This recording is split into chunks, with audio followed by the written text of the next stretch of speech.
Bonsoir à tous. Cette semaine Église du Monde vous fait découvrir l'Azerbaïdjan où le pape ira le 2 octobre après une étape en Géorgie. Alors il s'agit de son deuxième voyage dans le Caucase. En juin, il s'était rendu en Arménie.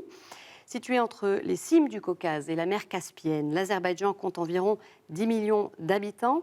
Les chrétiens représentent en tout moins de 5%, dont quelques centaines de catholiques sur une population à 90% musulmane.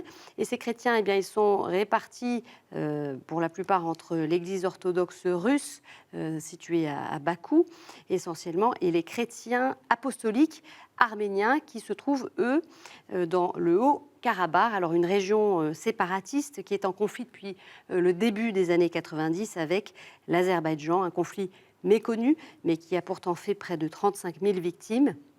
On y reviendra.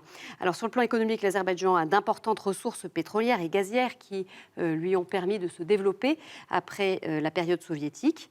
Et pour nous parler de ces chrétiens aujourd'hui, mais aussi des enjeux qui touchent l'Azerbaïdjan, eh bien, j'ai la joie d'accueillir Joseph Yacoub, qui est professeur honoraire de sciences politiques à l'Université catholique de Lyon, également grand spécialiste des chrétiens d'Orient. Joseph Yacoub, bonsoir. Bonsoir. On va parler avec vous de ce pays qu'on connaît peu. Nous, vu d'ici, vu de France. Peut-être une première question en amorce. Je le disais, le pape s'y rendra, ce sera le temps d'une journée, le 2 octobre. Est-ce que ça vous surprend ou non que le pape aille voir simplement que quelques centaines de catholiques, parmi les rendez-vous, il y en aura d'autres, mais au niveau de la communauté catholique, elle est petite. Ça vous surprend ? À vrai dire, ça ne me surprend pas de la part du pape François, parce qu'il nous a habitués depuis son accession comme pape à une ouverture à l'égard des autres communautés chrétiennes, à l'égard des communautés musulmanes, à l'égard des communautés juives.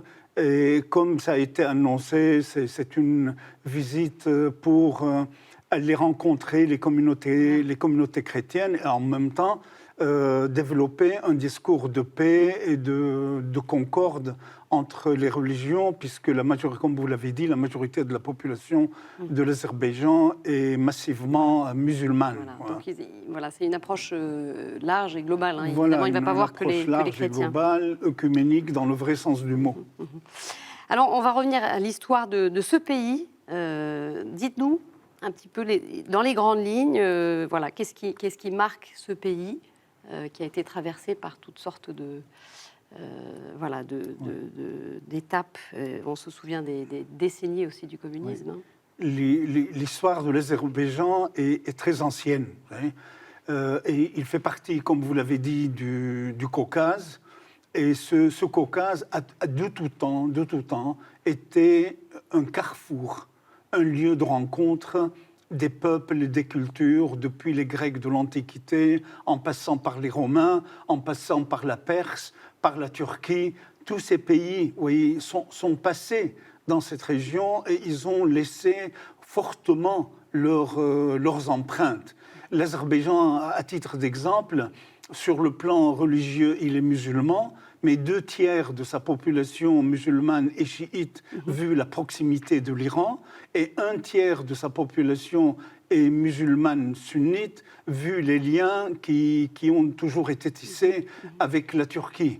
Les orthodoxes, vous en parliez tout à l'heure, les orthodoxes, comment comprendre la présence de Russes orthodoxes dans ce pays, si ce n'est en étudiant la conquête de la Russie, de cette région, qui remonte à la fin du XVIIIe siècle. Pendant 2 siècles, ce pays, comme l'ensemble du Caucase, a été sous domination russe, où les Russes ont été nombreux à venir travailler dans ce pays. Et avec l'indépendance de 1990-91, une partie des Russes sont restés dans le pays, d'où leur présence assez active à Bakou, à Ganja et dans d'autres villes du pays. Donc c'est l'histoire qui nous aide beaucoup à comprendre la complexité ethnique, linguistique, religieuse, ethnographique de ce pays, quoi. Alors, on l'entend bien, hein, c'est ce pays finalement situé dans une zone géographique avec des mouvances, des annexions. Mais dites-nous, on peut se poser aussi la question dans l'histoire plus récente, après ces 70 ans de communisme, finalement, comment ça se fait que le christianisme ait survécu ? Oui, c'est vrai que le christianisme, comme l'islam d'ailleurs, ont subi des répressions féroces à l'époque communiste, et particulièrement à partir des années 1930 et l'arrivée de Staline au pouvoir. Donc il n'y avait pas que les chrétiens qui étaient persécutés dans cette région, mais toutes les religions également. Important de le redire, ça. Aujourd'hui, le pays devient indépendant, il a repris sa souveraineté, et le sentiment religieux apparaît aujourd'hui d'autant plus fort qu'ils en ont été frustrés pendant longtemps, et le religieux dans ces régions du Caucase sont très, très liés à la nationalité. Vous voyez, il y a des liens qui sont assez forts. Qu'est-ce que l'Azerbaïdjan ? Voilà, qu'est-ce que l'Azerbaïdjan sans ce passé multiple, et cette multiplicité, aujourd'hui, elle est reconnue, puisqu'il y a des religions qui ont été longtemps presque effacées du pays, comme l'Église albanienne, à ne pas confondre avec les Albanais des Balkans. C'est quoi cette petite communauté ? C'est quoi cette communauté ? Autrefois, vous savez, autrefois, l'Azerbaïdjan s'appelait l'Albanie. Je prononce à la française, l'Albanie. Et ce royaume d'Albanie était chrétien pendant longtemps. Il était chrétien. Mais ce christianisme a connu les aléas de l'histoire, puisqu'après, avec la conquête musulmane à partir du 7e siècle, cette église aurait presque complètement disparu, si ce n'est qu'aujourd'hui, avec l'indépendance du pays et la réapparition du sentiment religieux, et voilà que des Azéris se disent appartenir à l'église albanaise. Ils ont aujourd'hui des lieux de culte. Ils sont dans une phase de reconstruction. On restaure leurs églises avec l'aide des autorités publiques azéries. Et c'est un phénomène qui est très intéressant en soi, qui a beaucoup été étudié par des spécialistes, mais qui aujourd'hui, vous voyez, mérite une plus grande visibilité. C'est intéressant, on y reviendra justement à cette situation un peu des chrétiens d'aujourd'hui. Une question aussi quand même qu'on ne peut pas éviter, puisqu'elle est revenue un peu dans le paysage de l'actualité, c'était au mois d'avril, c'est le conflit du Haut-Karabakh, avec une reprise des hostilités. Dites-nous, c'est un conflit là aussi qui est complexe. Rappelez-nous brièvement de quoi il s'agit. Oui. D'abord, une introduction préliminaire. Vous savez, l'Union soviétique a été démantelée en 1991. Et sur les décombres de l'Union soviétique sont nés de nouveaux États. La Géorgie a vu le jour, l'Azerbaïdjan a vu le jour, etc.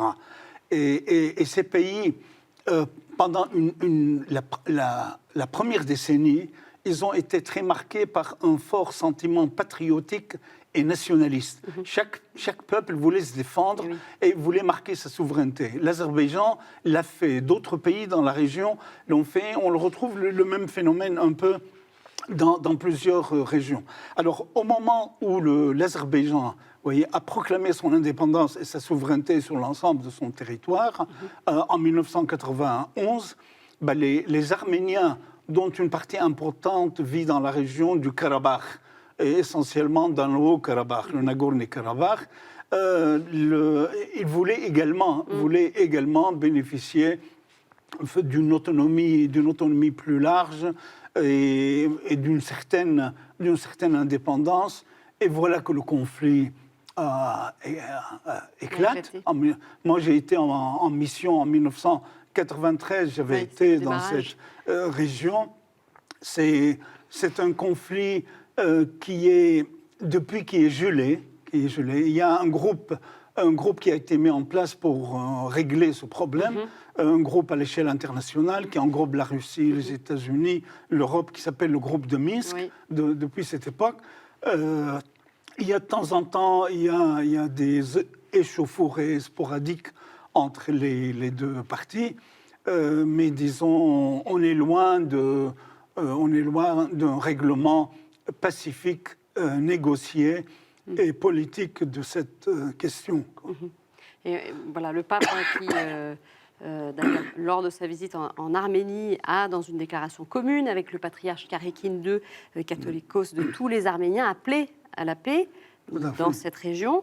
C'était le 26 juin, lors d'une rencontre écuménique à Etchmiadzin. Oui. Voilà, donc on voit bien que c'est aussi un enjeu dans ce voyage qui se déroulera dans quelques jours.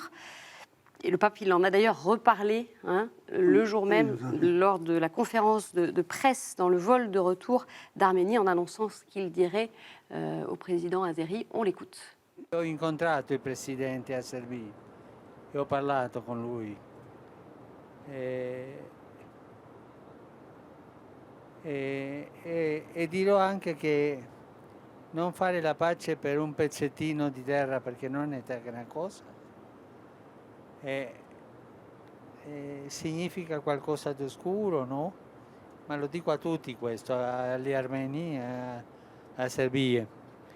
Forse non si mettono d'accordo sulle modalità di fare la pace e su questo si deve lavorare, ma più non so cosa dire, dirò quello che al momento mi viene nel cuore, ma sempre in positivo, cercando di trovare soluzioni che siano viabili, che vadano avanti. Oui, Joseph Yacoub, une réaction, je vous voyais en entendant le pape. Moi, je retiendrai deux mots du discours du pape. La première chose, au niveau des principes, il faut trouver une solution pacifique, positive à ce conflit. C'est possible, ça ? Pardon ? C'est possible ? Oui, à quelles conditions ? Ça dépend de la volonté des hommes, quoi. Ça dépend de la volonté politique des deux États. Et la deuxième chose, c'est les modalités. C'est-à-dire, les modalités peuvent venir après. C'est-à-dire la manière dont ce problème est réglé. Alors, l'indépendance, elle est a priori rejetée par l'Azerbaïdjan, acceptée par les Arméniens. Il y a d'autres possibilités aussi. Il y a l'autonomie.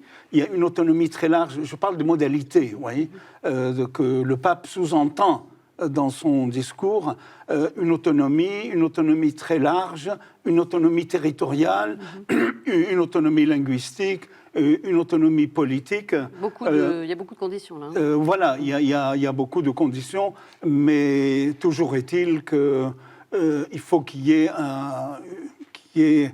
un acte politique, il y a un acte de volonté politique de la part des deux dirigeants pour pouvoir régler un problème, vous voyez, qui est dramatique, et tragique par certains côtés. On y reviendra pendant le voyage du pape, justement. On verra comment ça se déroule sur cette question-là et ce que dira le pape.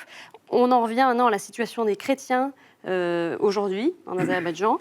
Les catholiques, je le disais, qui ne sont que quelques centaines. Il n'existe d'ailleurs qu'une seule paroisse, l'église de l'Immaculée Conception. Alors, quelle est sa vitalité ? On écoute Monseigneur Vladimir Fekete, préfet apostolique d'Azerbaïdjan, interrogé par Matteo Ghisalberti.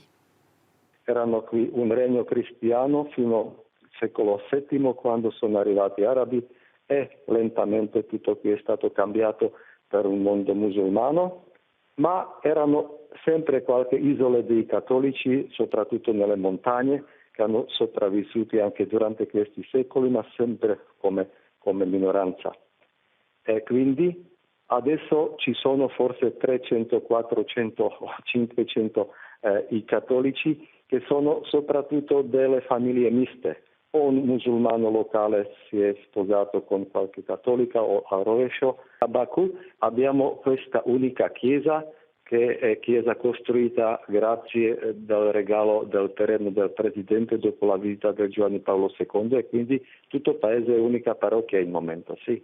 La messa della lingua inglese alle 11 c'è proprio un Babylon, un Babel, con tante lingue, con tanti colori, che è molto bello, che mostra proprio la universalità della Chiesa cattolica, perché anche tanti ambasciatori e lavoratori che stanno lavorando da noi di tanti paesi partecipano soprattutto per queste messe di lingua inglese. In momento abbiamo soltanto 2 lingue liturgiche, la russa per i locali, sono 2 messe domenicali nella lingua russa, et la lingua inglese per i stranieri. Voilà, donc une communauté finalement qui peut librement Oui. exercer son culte. Dites-nous, en fait, il y a un accord quand même qui a été établi, il faut y revenir, entre le Saint-Siège et l'Azerbaïdjan, fixant ces relations justement entre l'État et l'Église catholique. Il a été signé le 6 juillet 2011. Oui. C'est quoi en gros les liens entre Rome et Bakou? Comment ça se passe? Oui, je crois que c'est une question importante pour éclairer l'exposé du père, de Monseigneur Fekete, à partir de 1997, et il y a eu des liens qui se sont tissés entre l'Azerbaïdjan et avec le Vatican, et qui ont vu la première visite papale, celle de Jean-Paul II, en 2002, qui a fait un discours magnifique à Bakou, et qui a été ensuite suivi par d'autres visites de cardinaux en Azerbaïdjan, et qui s'est concrétisé par un acte juridique en 2011 qui réglemente les rapports juridiques entre l'Azerbaïdjan et le Vatican. Et au terme de cet accord, on a établi des relations diplomatiques entre les 2 pays. Un nonce apostolique d'un côté, un ambassadeur de l'autre. Et il y a une vraie liberté religieuse là maintenant pour les catholiques? Comment ça se passe? Oui, d'après ce que dit Père Fekete aussi, je veux dire, cette liberté religieuse, elle existe, et en vertu de cet accord, un concordat a été scellé entre les 2 pays. Oui, c'est important. Qui fait de l'Église catholique une personnalité de droit public, une personnalité juridique, avec un préfet apostolique qui est représentant de l'Église auprès des autorités publiques, donc qui lui donne un cadre juridique que d'autres communautés enviraient dans d'autres pays. Alors, une question, mais j'y reviens, mais c'est en entendant ce que disait Monseigneur Fekete, le fait que l'Église ait été attribuée par le président azéri. Alors, voilà, ça c'est normal. Oui, le terrain, voilà, je pense que c'est le terrain qui a été attribué. C'est normal dans ces régions-là. Vous savez, c'est une tradition dans ces pays, on en pense qu'on veut, on peut l'analyser négativement comme on peut l'analyser positivement. D'autres pays l'ont fait. En Asie centrale, on retrouve ça. En Irak, on a retrouvé ça dans le passé. Quelque chose de... accorder, est-ce contrôler, c'est à eux de nous le dire. C'est à eux sur place de nous dire comment ce lien avec les autorités publiques, s'il se fait à égalité totale des 2 côtés, ou s'il y a des problèmes. Et pour les autres communautés chrétiennes Alors, pour les autres communautés chrétiennes, vous avez l'Église orthodoxe russe dont on parlait tout à l'heure. Elle a un évêque qui est à Bakou. Elle a plus d'une quinzaine de paroisses dans le pays, qui est reconnue comme autorité religieuse dans le pays. Il y a quelques Assyro-Chaldéens qui vivent dans ce pays, héritage de l'époque des Russes, un peu à Bakou et d'autres dans la région de Ganja, dans le nord-ouest du pays. Il y a également cette église albanienne dont on parlait tout à l'heure, et c'est peut-être à cette communauté que Monseigneur Fekete faisait allusion au début, parce que dans son intervention, il parlait de gens qui vivaient dans les montagnes, vous voyez, qui vivaient dans les montagnes, et il estimait leur nombre à 300 000, 500 000, 300 à 500. 500, oui. Voilà. 3, 4 ou 500. Voilà. Et il est dit que les choses ont changé avec l'islam, c'est-à-dire à partir du 7e siècle. Alors, cette église albanienne, comment se situera-t-elle demain? Sera-t-elle catholique? Sera-t-elle autocéphale? Vous voyez, ça, il est trop tôt pour le Bien dire. sûr. Vous parliez de l'islam, on y vient justement, 90%. Et cet islam, eh bien, il a quel visage? On écoute Elshan Mustafayev, doctorant azéri à Sciences Po Lyon, qui répond aux questions de Florent Bréteau. 600 mosquées ont été construites à l'espace de 10 ans. Et ça représente qu'en fait l'islam est de retour. Le président, bien sûr, a compris la valeur de cet élément-là, de cet élément religieux. L'année dernière, il est allé par exemple à la Mecque, il a fait la prière devant les caméras et la chaîne publique l'a diffusée, l'a rediffusée et tout. Je pense qu'on peut quand même s'attendre dans des années à venir à une certaine instrumentalisation de la religion, d'autant plus que le parti de l'opposition a de plus en plus un discours favorisant les religieux, etc. On a compris que la société azérie change et on devient de plus en plus sensible aux questions religieuses. Et le gouvernement ne veut pas laisser ce terrain, ce champ à d'autres acteurs. Voilà, alors ce chercheur qui nous explique un petit peu ce visage de l'islam et d'une forme aussi d'évolution au niveau religieux sur l'ensemble du pays et de la manière aussi dont les autorités se saisissent de ces questions-là. Le régime, il joue cette carte du multiculturalisme, en tout cas de manière officielle. Pour exemple, je pense aussi à la fondation qui a été présidée par la première dame du pays, qui a financé des travaux de restauration de catacombes romaines. Ça peut surprendre, je ne sais pas ce que vous en pensez. Oui, je pense que ce sont des choses positives, tout en venant des autorités politiques. Comme on dit, la science politique nous apprend que les autorités politiques, je veux dire, ne font pas les choses comme ça, d'une manière gratuite. Cela dit, il y a l'État est laïque, l'État, alors que c'est un pays qui est musulman. Oui. Ça, c'est important de le souligner. Et justement, cet islam, pour y revenir, finalement, ce n'est pas un islam très religieux, j'allais dire. Non, et on dit même que la fréquentation, le degré de fréquentation religieuse est moins, disons, est moins massive ou moins importante que dans d'autres pays. C'est un islam qui est laïque, en vertu de la constitution azérie, qui date de 1995 déjà. Et l'État et la religion sont séparés. Et je pense que c'est intéressant, ça. C'est intéressant parce que ça dénote une ouverture à l'adresse des autres communautés qu'on peut retrouver dans d'autres pays, mais c'est rare. On peut certes expliquer pourquoi l'Azerbaïdjan tout en ayant une population à majorité musulmane et laïque, vu sa position géographique, vu son histoire, vu la complexité des populations qui le constituent. Je dirais aussi, je rajouterais pour ma part, il y a l'époque du communisme qui a laissé ses traces.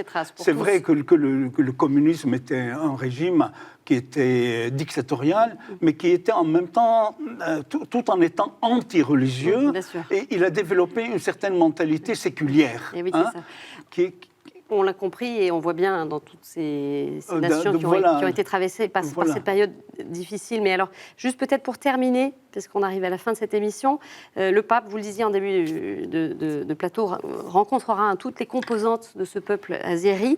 C'est quoi finalement l'enjeu, selon vous, pour l'avenir d'une coexistence pacifique? On l'aperçoit pacifique, en tout cas jusqu'à présent. Oui, je pense que c'est Hormis tout à fait... le Karabakh. Oui, c'est un voyage qui a fort sens symbolique. Oui. Et il rencontre le grand cher des musulmans du Caucase. Oui. Il a ce titre, des musulmans du Caucase, celui de Bakou, des musulmans du Caucase. Oui. Donc il y a une autorité religieuse qui est assez importante. Il rencontre les chrétiens, bien entendu, les catholiques, il rencontre les salésiens, il rencontre l'évêque de la communauté orthodoxe russe, et il rencontre... En fait. Il voit tous les représentants religieux, finalement. Tous les représentants... il y a les représentants chrétiens, il y a les représentants musulmans, et je crois aussi qu'elle rencontre la communauté juive, dans ce pays. Et je crois qu'il est important de dire un mot à ce propos. Les Juifs d'Azerbaïdjan, oui, c'est... En un mot, très rapidement, il faut qu'on termine, je suis désolée. Bon, ce sont les Juifs caucasiens dont l'histoire remonte à plus de 2000 ans d'existence. Ils ne sont ni ashkénazes ni séfarades. C'est un judaïsme qui est très enraciné dans cette terre caucasienne. Et ça montre de la part du pape vraiment une volonté religieuse et politique concrète d'aller rencontrer tous les hommes, quelles que soient leurs croyances, et rencontrer aussi les plus petits et les plus abandonnés. Merci beaucoup, Monsieur Yacoub. Merci pour cet éclairage très intéressant. On va vous retrouver en fait la semaine prochaine pour nous parler de la Géorgie. Voilà, c'est la fin de cette édition. Vous pouvez la revoir sur notre site. Très bonne semaine à tous. À mercredi prochain. Au revoir.